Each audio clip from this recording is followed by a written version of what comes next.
Welcome to the latest edition of the LFC Delaware podcast. This week, we're excited to be joined by Keith Salmon, author, existing author, and he's got a new book in the works. Also a COP season ticket holder and resident of the Isle of Man. And so those of you who don't know where the Isle of Man is, there's a geography test on its way. But welcome, Keith. So excited to have you on. Well, thank you. Thanks for inviting me, guys. Appreciate it. Yeah, you're welcome. You're welcome. And as usual, we have Tim, Sean, and Charlie joining us. And we're going to continue with the path we were on with our last podcast, where essentially we're going to talk about Keith's story, some of his experiences, including his connection to Delaware, which is always good to hear about. And then we'll look for the other recording, which will be about what happened with the Reds this week and Community Shield and all that stuff. Okay, so we're going to kick off with Keith. Keith, your earliest memory of being a Liverpool fan? It goes back quite a while. It goes probably back to nearly 1970 now. Like, I was going to reserves with my dad. In those days, season tickets went to reserves for free. You know, which I would say, so that's they probably call them the stiffs, I think they called them at the time, which basically there was kids and then there was people who just were never going to play in the first team. So actually it was your shadow squad. And to keep me out my mum's hair, my dad would take me to watch the reserves play. And basically watching the reserves play meant me running around the empty stands and him watching the reserves play. You know, I'd get a cup of tea at half time or a bovril, which is like a very famous English drink that no one should ever try. And, you know, I'd watch people play for the reserves. My heroes were people like Hughie Macaulay and people like that. You know, like they were people who would never, ever even get a first team shirt. And I watched them for many years, you know, Saturday afternoon with my dad, just watching the Reds play. They were on that green pitch. They were Liverpool as far as I'm concerned. But the best time was when I went to my first proper game, which was 1972. And he told me we were going to the reserves again. And I didn't know any better. And the bus was really busy. We used to get the bus up to the ground. And the bus was a lot busier than it ever was. And he told me they were going to the local supermarket. So I thought they were looking. And it was like, but when we got to the ground, the car park was heaving. And, you know, as a 7-year-old child, everybody's huge and probably it just looked so busy. It never looked so busy since, because obviously I was tiny. And then I went up to into the ground and it was so much busier than normally you could go to T-Bar on your own as a child, and not that day. It was just people everywhere. And as we went in, he told me we were watching the first team play. And the people in the first team are like Clements and Keegan and people like that, Emlyn Hughes, Tommy Smith. So all the actual real heroes were watching. I was watching them. And Liverpool won 2-0 that day. And but I was transfixed by the cop. So if they scored the penalty for one of the goals, and if they hadn't scored the penalty, I'd have never seen it, because I was just watching the cop, and the penalty was down the cop, and Chris Lawler scored. And it was like I was just seeing this mass of people moving and swaying. And I always remember as I walked into the ground, you walk up the steps and you see that green pitch for the first time. And, you know, the hairs stand up on the back of your neck. And now everybody you speak to who goes to the match for the first time, that's what they say. They always remember the first time. And I spoke to many people over the years on it, and they all go, oh, yeah, I remember that. And you see little kids going now, and it's a beautiful thing to just watch them with the dads and see the excitement on their face. And actually, it's not even kids anymore. It's like people like, you know, some of yourselves who, the first time you go is actually in adulthood, but it moves people to tears. I was watching a documentary a little while ago on the Rwanda Reds. Yeah. And the guys come from Rwanda and he's in tears when they're playing You Never Walk Alone. And you go, don't ever underestimate what that does to you. Mm-hmm. And, you know, it's not just Liverpool, it's fans of other clubs, you know, they talk about the same, you know, the first time they go to their ground. Yeah, so that's never left me, and I'm right back there right now watching it, and it was a different world. It was fabulous. So I think we were all in tears when we watched that Rwanda documentary, because we've talked about this before. So 72, who was that game against? Do you remember? I'm only asking because I'm like West Bromwich Albion. Oh well, I probably wouldn't have remembered that, but yeah. You were probably there. You were probably about 15 or 16. Probably was there. Yeah, for sure, yeah. So for a long time, by the way, I used to go in the paddock when it was still Yeah. standing, and then I grew up, and like when I was a big kid, I went to the Cop. Which It's funny because I've just been writing about that this week. That was my first match going place was to I could only go in seats in the stands obviously as a young child. Yeah. But by the time I was 12, 1977, I got my first season ticket, and my first season ticket was in the paddock down the Cop end, between the entrance to the paddock down the Cop end and the Cop itself, so I could just see the Cop. And I never really gravitated out of there until I was 16 or 17 into the Cop itself. But I loved the paddock. The paddock was about 20 deep, wasn't it, or something like that? A great place to watch a football. That's where I watched my football till I was about 16. Yeah. Now, where was that with relation to the current stands? So it's in the main stand now, but it's like the bottom right main stand, right adjacent to the Cop. It's like the bottom 12 rows in the main stand or something like that. Yeah. Yeah. So and behind that standing terrace was the actual main stand seats then. Before it was all seated, that you'd go back, and my dad had a season ticket, which was 6 rows back from the front of the main stand there. So he could keep an eye on me at 12, and I used to stand on one of his friends who was a carpenter in his work made me a stool to stand on, and I stood on a stool, and you had to have your back to the bar. Yeah, Paul going, I remember this, yeah. And you had your back to the bar because if you sort of stood in front of the bar as people went forward, they crushed you. If you were standing behind the bar, sorry. Yeah. If you're standing in front, you might fall off your stool, but someone would pick you up and put you back on your stool. Yeah. I was 12 years of age. I could do it myself, but it was better with a fella doing it. This is so funny. Yeah. I just, wow, you're taking me back. This is a bad time. This is going to run way too long. But so my dad made me a stool because like at 12 or whatever, I was like still growing. But I used to have to go like 1 o'clock for 3 o'clock kickoffs to get a space at the front. So they had a little gutter that ran along the front of the paddock, and that's where I would like put my stool and be stood there. But I probably was there for years. I distinctly remember, I don't know if you remember this, in 73 when we won the league, we only needed a draw with Leicester. And there were like, it's weird, there were a bunch of people behind us who were from Leicester watching the game, and someone's like, why are you here? And they're like, well, we're never going to see anyone win the league, so we might as well come and watch you win it. Fair enough. But, they were funny days, and they were great days, and I think there was a little camaraderie in the paddock. It was the same actually when you moved to the Cop, and people always laugh at you when you say, oh, the same people were around you every week, but they were.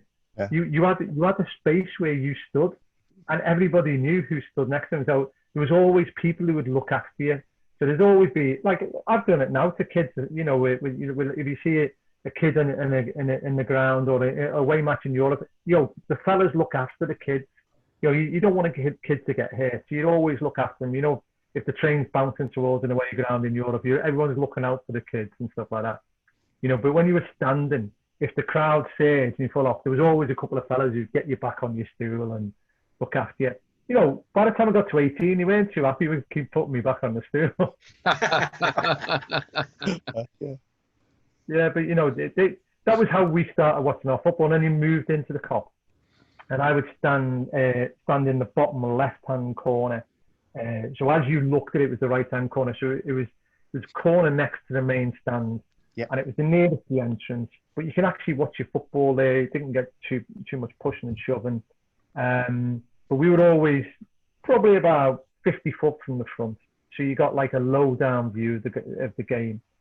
But by the time that was probably early 80s, by the time I headed into the Cop.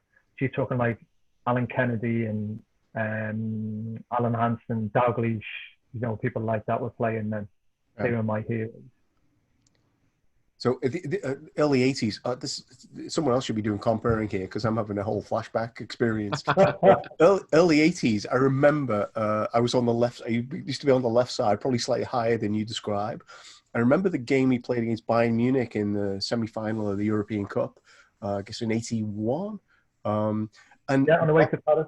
But basically Bayern vacated like 2/3 of the field, and there was only Alan Kennedy on the left-hand side, because I assume they concluded that like this guy could hurt us, but if he give him space, he's too much time to think.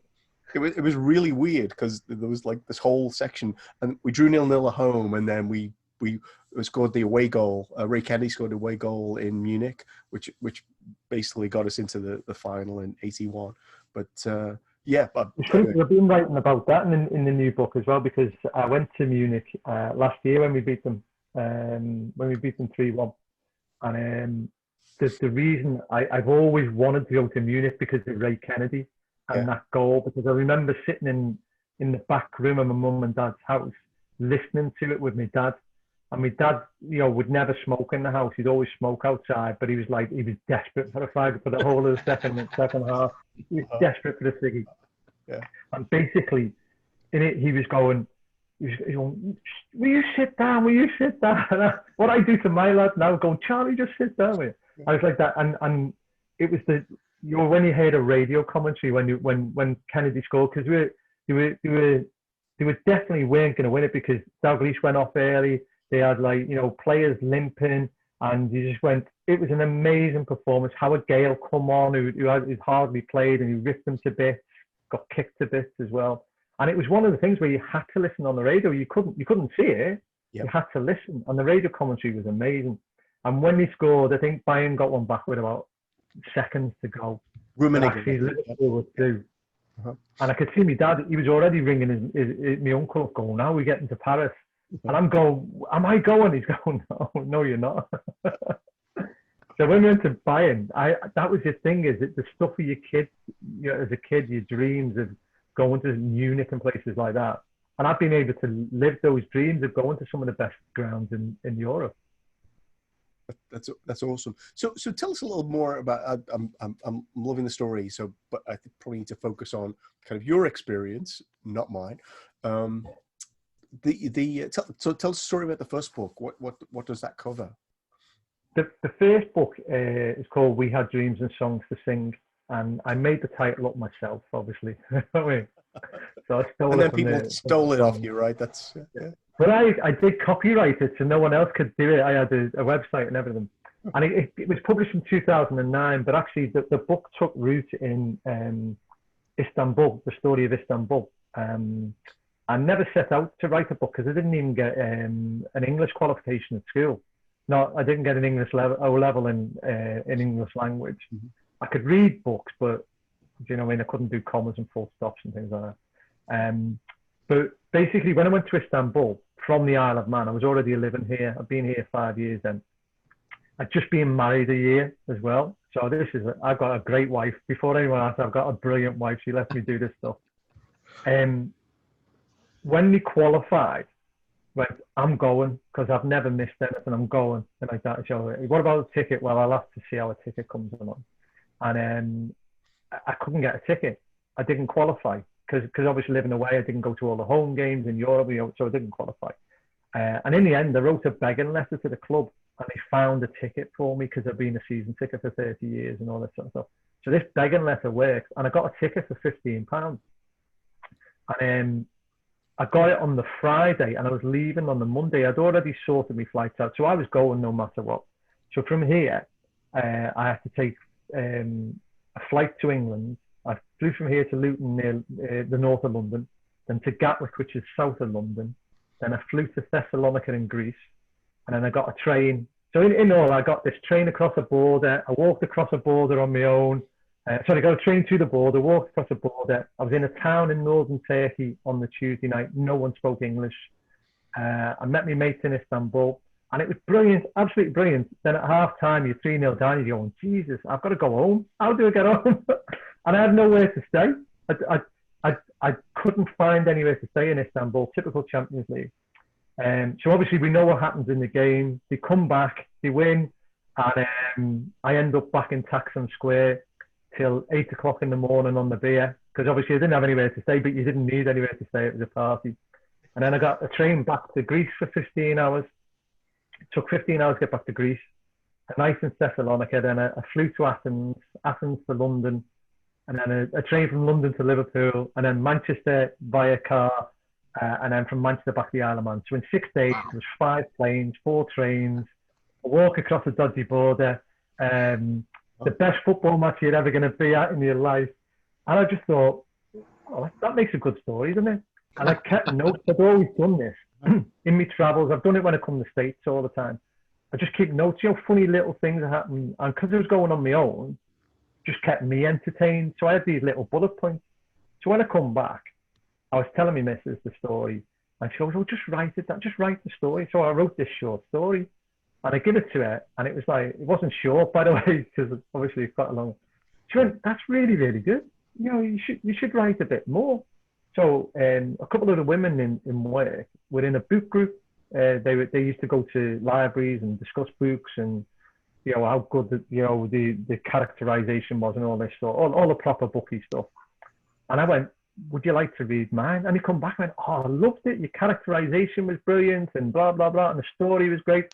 The characterization was great because he was just my mate. I didn't even have to make up a character. They were characters anyway. So then it gave me a bit more confidence to do a bit more. So I wrote a bit more and a bit more. And then all of a sudden, I thought, well, if I'm writing about this and I'm writing about exciting times, I had to write about Hillsborough because I was in Hillsborough. So I wrote about my day at Hillsborough and what happened to me and how it happened and then what happened next.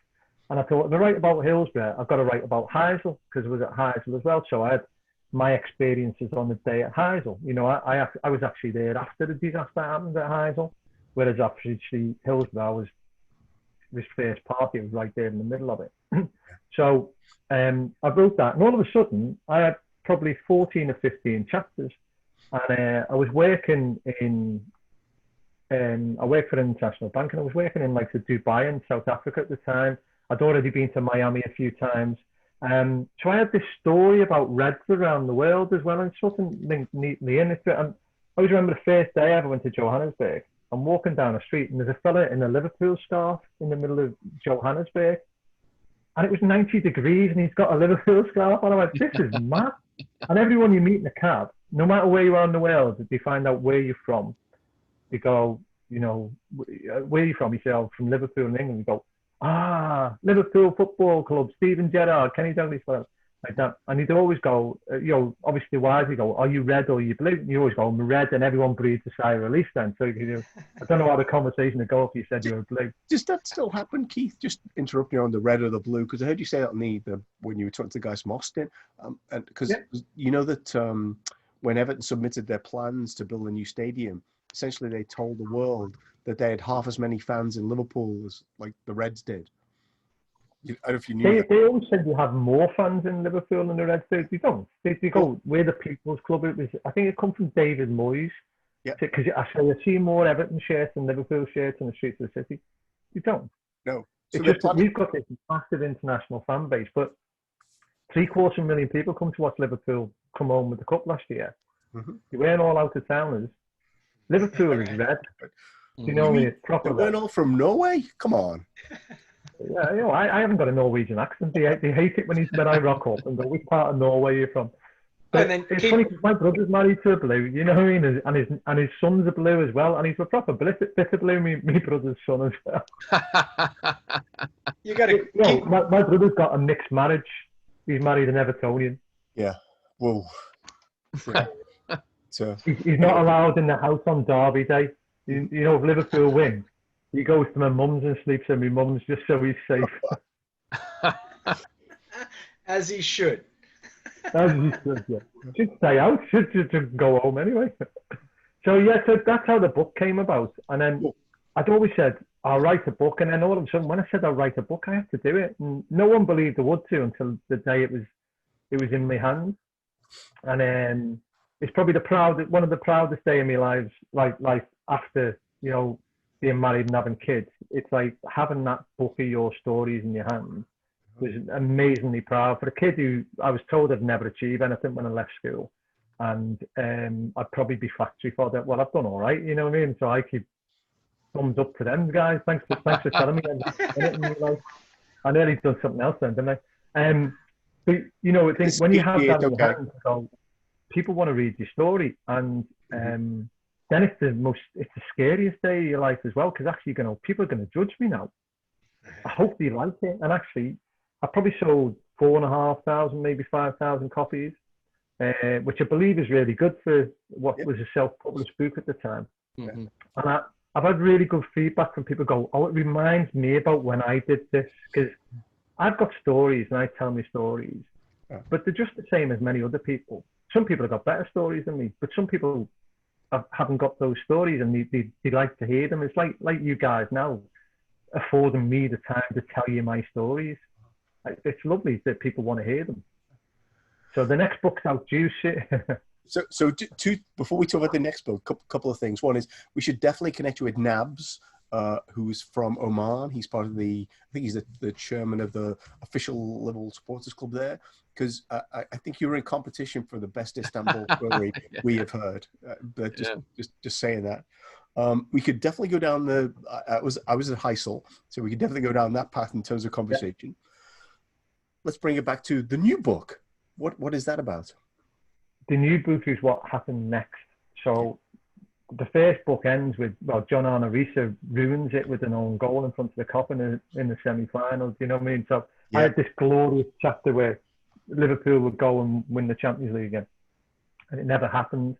And this is, every time I've gone to write the book, it sort of stopped in its tracks because something's happened. Like, I've had two kids, Charlie was already born when I wrote the first book, but then just after the first book was published, I had Isabel, and Izzy's now 11, coming up soon. Charlie's 14 soon. And actually, time of kids growing up doesn't afford you any time to write a book. Mm-hmm. You know, it'd be quite selfish to write a book and just leave them being left alone, just my wife looking after them. So I've sort of been looking after my duties. But the next 10 years give me some fabulous stories as well. You know, there's happy stories on the way. There's sad stories as well. You know, there's, the kids being important. You know, Charlie's first game going to Anfield is in there. You know, my first game's in the first one. His first one. His first trip abroad with me when we went to the Allianz. We took him for the Audi Cup pre-season. It was his first trip to Europe, and we had an absolute ball for a weekend. And we got to see Liverpool train, and he met Mane, and Mane signed his shirt. And we watched Liverpool train in the middle of Bavaria, and it was like 100 degrees. And then he was lucky enough, just before COVID, I got to take him to his first proper away match in Europe, which was Atletico Madrid away. Wow. And with him being 13, it was a totally different experience. He was in the tapas bars, hoovering up free tapas all day while we were having beers. He's having cokes. And like in Spain, you can do that till 1:30 in the morning. You don't throw kids out of a bar. Yeah. He was living his best life, having the best time. And we met some great people who were Atletico fans, and he got it that it wasn't just about the football. It was about the journey. It was about camaraderie. It was about where you meet your mates, all that sort of stuff. And then on a sad side, I lost my dad on the way. We lost my dad probably nearly 6 years ago now. And he was the reason I supported Liverpool. So the chapter I'm writing at the moment is probably the hardest one in many ways, because you have to address the fact that he's no longer with us. And, the thing I miss the most about Liverpool playing is there's no phone call at the end of the game where my dad would always go, all right, it's only me. Reds were rubbish, or the Reds were brilliant, and that sort of stuff. And he was a season ticket holder until he died. And luckily my brother ended up getting his season ticket. So there's a really nice story about how you grow up with your dad being a football fan, and going to match with him and seeing that, and then obviously his passing, and what happens next. And when you have a funeral, it's a big thing in Liverpool. You come out the church, so you never walk alone. He's on your shoulders, so you never walk alone always has a different resonance now than it did before. It's a special song for many reasons, but for personal reasons, it's about my dad. And then on the other side, you've got the Hillsborough conversation again. I make no bones. I'm going to repeat the same chapter for Hillsborough, because my truth in 2009 was the truth, and that came out to be proved to be the truth. So I'm really proud that a number of people read that and went, it made me go and get help. And this year I've got counselling on Hillsborough. So I'm in a much better place. It took me 30 years to actually really get it to a point where I got help for it. I used to lock it in a box and go, oh, I own the box, but actually you don't own the box owns you. And I think with the way court cases have gone and, you know, how the fight for justice has happened over the years, you know, that leaves a scar for you. So I have to deal with some of them scars. And I was one of the fortunate ones on the day. You know, I was on the side. You were in Leppings Lane. Sorry? Keith, you were in Leppings Lane? Yeah, I was, but I was in the corner of Leppings Lane because we'd been to Leppings Lane in the February against Sheffield Wednesday, and they locked the gate behind us from the tunnel, and you couldn't get out. You couldn't get out to go to the toilet. You couldn't get out for a pie. You couldn't do anything, and it was such a uncomfortable place to be. And we've been there in the previous semi-final as well. So uncomfortable behind the goal. I just said in the car on the way to Hillsborough, I said, I'm never going in there again. We're not going there today. I said, we're going to go up in this big corner because you never got the big corner on normal games. That was for the home fans. So I said, well, that'll be a better view and we won't be in that nonsense. Yeah. And as it turned out, it was the best thing we'd ever have done. So when we finally got in the ground, we headed the other way. My brother nearly went down the tunnel and I just caught him as he nearly went down the tunnel. So we went round the back of the stand and into where we were. And as we went along, there was 5 of us in the car. We kept picking each other up. So we ended up, literally by kick-off time, all 5 of us were back together. So we were all safe. Wow. Just to know, I think we lost Charlie at a very inopportune moment. But we did an episode on Hillsborough, like back in April. Anniversary. And, you know, it's... you know, even not being there, for whatever reason, it's a tough story, but I can only guess about. Well, Keith, what you said, I think, like anybody we've talked to when it's come up, that's really interesting that you said you went and got help, because I've sensed that too, Paul, when we've talked to people that have direct experience. Yeah. It's like nobody wants to talk about it, even if they were there in person, you know, which I totally understand. Yeah. But, you know, I can't imagine. You know, I can't imagine the experience, but it's great that you've done that and you're advocating other people to do that, I think. There's a thing there, Sean, where after Hillsborough, you wouldn't talk to other people who weren't there properly because you never understand because they weren't there. Yeah.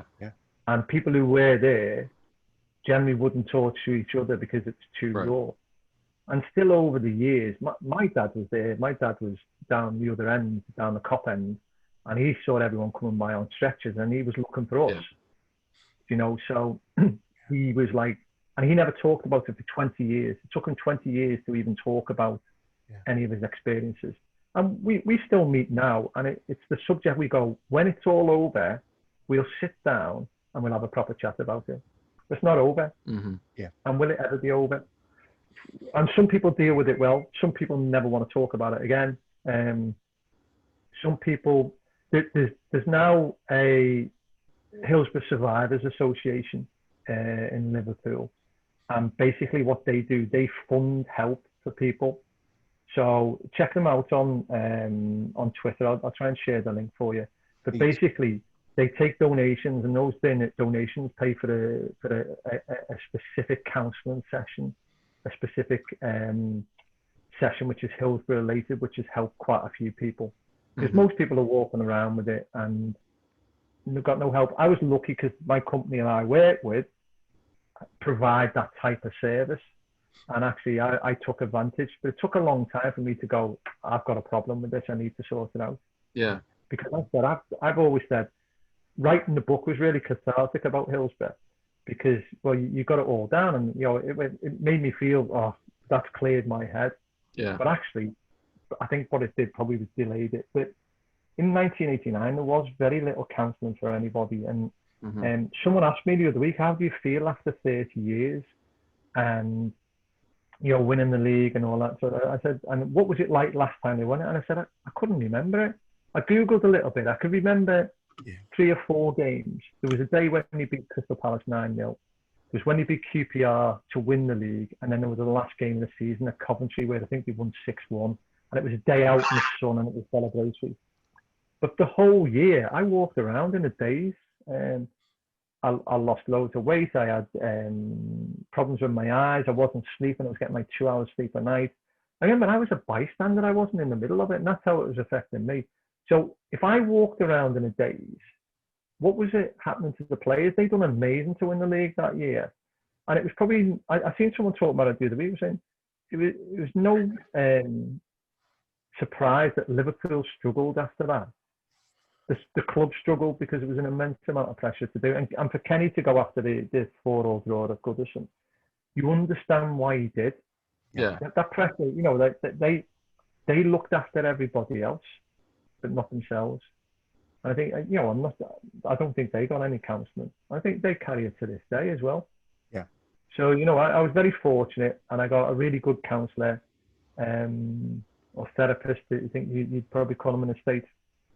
You've got it, and you just helped me, and you know, I'm really grateful for that. And you know, what I want to do is encourage other people to do that. The value of talking, even just going for a long walk and having a talk about it, is fabulous. Yeah. So you know, even if you know, one of the proudest things about my last book was a guy wrote to me from he lived in rural France, and he went, "I've just read your book and I'm crying my eyes out." He said, "Nobody knows I was at Hillsborough. In my new life," he said, "I'm married. I've got a daughter who's, I think, 10 at the time.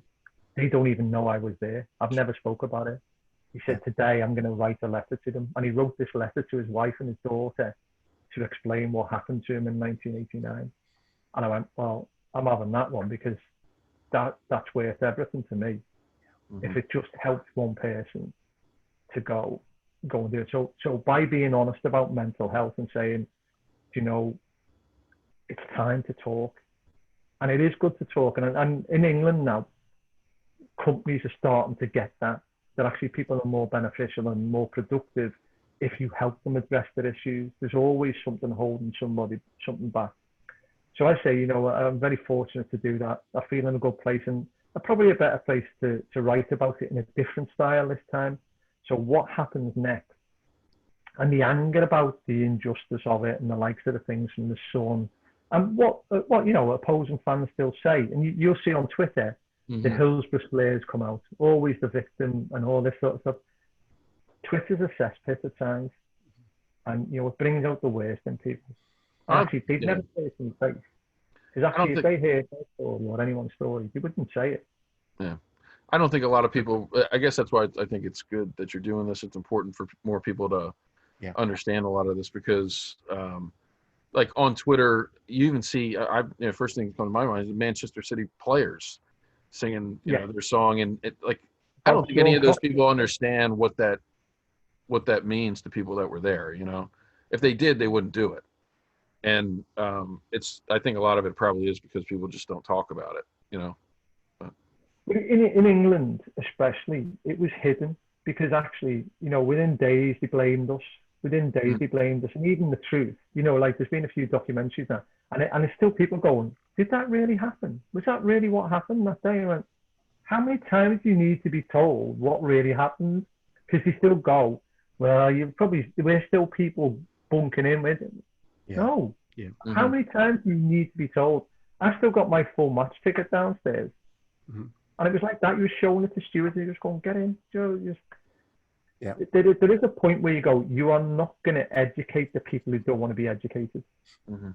And there's enough of them around, because actually, it's like it's not winning the league for 30 years. They've got nothing against us now. They can't hold anything against us, like you haven't won the Premiership. You've just got to be bitter and vindictive. And it's a small element. And it is. But there's a small element in every fan base. Mm-hmm. So, you know, I just pity them. You know, you want to come and talk to me about Hillsborough, come and talk to me. But they wouldn't take it up on the offer. Right. It's easier not to. So, Keith, thank you so much for sharing. Some would argue that the City fan base is small anyway, so playing a lot. Certainly small-minded. Yeah, that too. According to their official reporting numbers, right? Yeah. So that was awesome for sharing. We're going to wind it down. Going to talk about one. So when is your book being published? Let's. Well, I hope to get it out for early New Year. Really, I'm on 86,000 words now. So it's probably going to be about 100, 110. But now the crafting element starts, the interesting bit where you got to try and make it all make sense. So there's a series of chapters at the moment. There's one about the trip to Kiev. There's obviously the Wanda Metropolitana last year. The Kiev one is probably the best trip I ever had watching the Reds, even though they got beat. If you went to Kiev, it was amazing. And the stories from Istanbul are topped out by stories of people getting to Kiev. I can tell you that for a fact. I was embarrassed to go to Istanbul. Most people done it quite easy. So going to Kiev, there's stories that would make your hair curl. So being very parochial, because Charlie's going to set off on a Madrid path any moment now if we don't get it off. Can I? Charlie was in Madrid, just in case you weren't clear. But you have a connection with Delaware, which is just tell us a little bit about that. Yeah, my uncle probably lives 10 minutes walk away from Catherine Rooney's bar, just down from Trolley Square on the Brandywine. He's been there over 20 years now, and he used to live up in Hockeston, and now he's down in the city. So I've been coming to Wilmington since 2002, I think it was. Been over a number of times. Last time was 2018, and it's always been sort of out the season, unfortunately. So I know Trolley Square quite well, and we were in Kid Shalene's last time, and then down by the waterfront. My uncle's wife is American. She's got 3 boys who play soccer and stuff like that. So we used to go and watch them play. And it's a lovely place. You know, we had loads of good times. So when we've been in America, we always try to get across to the East Coast and at least 1 or 2 days in Delaware. And then my cousin has coached soccer out of Philadelphia for 20 years as well. So we spent a lot of time up in New Jersey and on the New Jersey shore and things like that as well. I still haven't got to Dewey Beach, though. I believe Dewey Beach is where it's going to, isn't it? I think it was 30 years too old, actually, to be. I can act young. Yeah. But there are certainly beaches worth visiting, that's for sure. Yeah. So question, so have they been to watch Liverpool at Catherine Rooney's, your uncle and... I don't think he's more a music fan than a football fan, but I know that last time he came across to Liverpool, he got I think a cap for one of the guys from the supporters club there as well. I don't know the guy's name. I'll find the guy's name out. Yeah. But yeah, he's more of a music guy, the Beatles and stuff like that. I think he taught George Harrison how to play guitar. That's what it told me. He wanted the dream story. Yeah, right. Go. You don't know whether it's true or not, but he does sound like George Harrison now, Billy. Hey, don't let the truth get in the way of a good story. It's my theory. If there's any truth to that, that's a hell of a story. I tell you, I've got one great story. Can I give you one great story about America? It's not about Delaware and our Billy, because it would be a lie. But I was in Carmel in California. Have you ever been to Carmel? Which is just by Monterey. Clint Eastwood was mayor in Carmel, and he owns a restaurant called the Hog's Breath Inn. And basically, we were told that he actually appeared in there. He turned up overnight. We went, oh, we'll go meet Clint Eastwood. Oh, yeah, as you do, you know, we just rock up and meet Clint Eastwood. So we go to this Hog's Breath Inn, and we walk in and said to the waitress, have you got a table for 4? And she goes, oh, it's going to be about half an hour, guys. Do you want to go in the bar? So we went across to the bar, and it's one of those brilliant American bars, you know, like really dark and dingy with the optics on the back wall, a big, you know, sort of leather stools, and then a big gold bar. It's really dark. That's and like Casablanca, actually, you know, by the way. Sorry, what was that? That's like the Casablanca back in the day. The Casa. I've got to, we go, have you got 4 bottles of Budweiser, please, mate? And there's a fella down the end of the bar and on our right-hand side, not taking any notice. And the guy goes, oh, where are you from? And he goes, I said, oh, from Liverpool in England. He went, oh, and then all of a sudden this fella's ears just pricked up. He went, oh, yeah, Jack down there, he's from Liverpool in England. He played in the 1965 FA Cup winning team. This guy's ears pricked up. So the barman went away, and he goes, all right, lads, he said, you know I never, don't you? You know I never played for Liverpool. He said, but I've been living off this for 10 years. They think I played in the cup winning team. So this is the days before the internet. So, you know, he's like that. So when he come back, I said to the bar, he said, my alpha said he was one of the best players ever to play for Liverpool. He goes, 4 more Budweisers for the lads over there. He's been living off a lie for 10 years. Now someone would Google you, wouldn't he? And he'd have a picture. Not then. Yeah. And it'd also be like complaining about why he gets you to crap beer.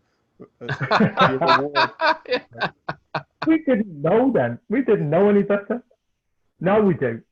Yeah. We do. Keith, this has been awesome. Thank you so much for joining us. If you found this fascinating, check out part 2 where we're going to talk about some current Reds talk. But again, Keith, thanks so much for joining us. Welcome. Good luck with the book. Cheers. Thank you.